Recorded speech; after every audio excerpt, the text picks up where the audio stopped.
Semana revela las pruebas de cómo el ejército ejecutó un programa masivo de seguimiento informático en el que la mayoría de sus blancos fueron periodistas, varios de ellos estadounidenses. Políticos, generales, ONGs y sindicalistas hacen parte de la lista de más de 130 personas. Se trata del último espionaje ilegal que se ha conocido públicamente por parte de las fuerzas militares, en particular de sus estructuras de inteligencia y contrainteligencia.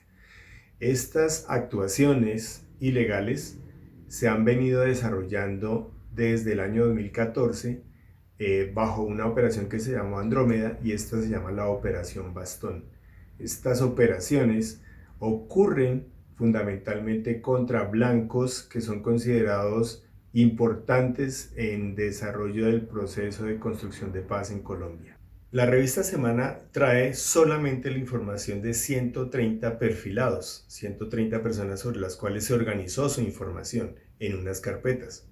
Pero sabemos que el asunto va más allá. Son 3 bases de datos que se encuentran en 3 lugares donde se encuentran los lugares de acumulación de la información que se obtiene a través de tecnología de punta y a través de la cual en la cual se encuentran mucho más de 130 personas. ¿Quiénes son estas personas? Son líderes sociales, son personas que han promovido la construcción de paz en Colombia, son defensoras de derechos humanos, son políticos de la oposición o políticos que han promovido la construcción de la paz en Colombia, son magistrados de la Jurisdicción Especial de Paz, son integrantes de la Comisión de Esclarecimiento de la Verdad y algunos periodistas que han desarrollado labores de investigación independiente en nuestro país. Desde mediados de los 70 y de alguna manera en paralelo a lo que venía sucediendo en Argentina, en Colombia la inteligencia militar derivó en la construcción de un aparato parainstitucional. Estas operaciones de espionaje y de persecución ilegal derivaron en desapariciones forzadas, torturas, asesinatos, montajes judiciales contra sectores de la oposición política y contra líderes sociales en esa década. Esas operaciones continuaron a lo largo de todas estas décadas y han siempre estado vinculados a planes criminales con la comisión de graves delitos y crímenes de lesa humanidad. Por eso, no es nuevo lo que ha venido pasando en Colombia. Lo novedoso es que suceda contra blancos del propio establecimiento que posibilitaron la construcción de la paz en Colombia, e igualmente lo novedoso es que se están desarrollando estas operaciones con tecnología y hay una intervención sobre comunicaciones que se combinan con seguimientos físicos, hay una intervención sobre las bases de datos que van permitiendo una acumulación de inteligencia artificial con la cual se van desarrollando estrategias de persecución mediática, de persecución judicial y también la consumación de asesinatos. Las fuentes que nosotros hemos consultado y que se han acercado a nuestra organización han mostrado cómo hay una relación de estas operaciones de inteligencia ilegal con el asesinato de unos líderes sociales. Y dentro de estos líderes sociales, en la lista que eventualmente se encontrarían en una posibilidad de ser asesinados, 2 lideresas que nuestra organización de derechos humanos ha venido acompañando durante 23 años en el ejercicio de su afirmación de derechos territoriales y ambientales frente a empresas multinacionales o en la reconstrucción de identificación de responsabilidades de alto nivel en la Comisión de Ejecuciones Extrajudiciales. Es el caso de la lideresa Jani Silva en el Putumayo y de la lideresa Luz Marina Cuchumbe en el departamento del Cauca. Las repercusiones a nivel nacional están opacadas por la pandemia que estamos sufriendo, por un conjunto de medidas que están posibilitando el confinamiento y la imposibilidad de la movilización social.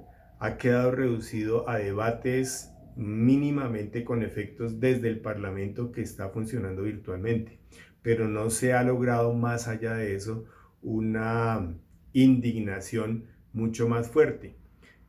Las voces son aisladas porque, insisto, hay toda una estrategia de blindaje y de ocultamiento de esta situación dada la pandemia, pero adicionalmente los órganos de investigación judicial como la Fiscalía General de la Nación han sido cuestionados en razón de la ausencia de independencia judicial. El actual fiscal es íntimo y muy cercano amigo del actual presidente de la República. Adicionalmente, lo que hay detrás es el uso de esta inteligencia militar por parte del partido de gobierno, por parte de sectores de ese partido de gobierno, y en particular todos los indicios indican que esta información y estas operaciones de inteligencia estarían sirviendo al uribismo. Algunos de los periodistas que han sido perseguidos ilegalmente a través de estos espionajes y otros que no aparecen pero sí se encuentran en las bases de datos a las que hice alusión anteriormente, son periodistas que están haciendo contrastación de la información.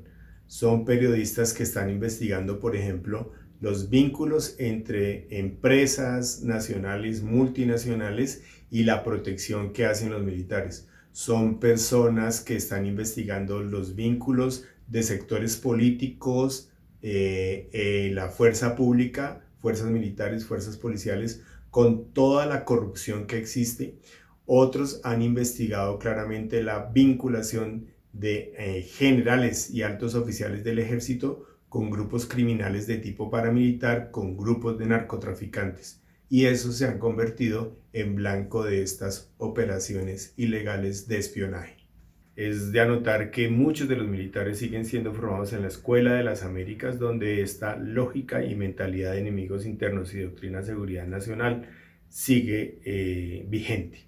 Se requieren la definición de mecanismos mucho más precisos de control interno sobre las fuerzas militares. Aparecen como un ente autónomo donde el poder civil y mucho menos la oposición tiene posibilidad de hacer ese ejercicio de control. Es muy importante tener en cuenta que en el año 2013 se aprobó la ley estatutaria de inteligencia y contrainteligencia, dando una serie supuestamente de garantías para la protección de los derechos humanos. Esta serie de operaciones ilegales demuestra que esta ley estatutaria no significó una reforma estructural para que la inteligencia y la contrainteligencia estuviera pegada a la Constitución y la ley y al respeto internacional de los derechos humanos.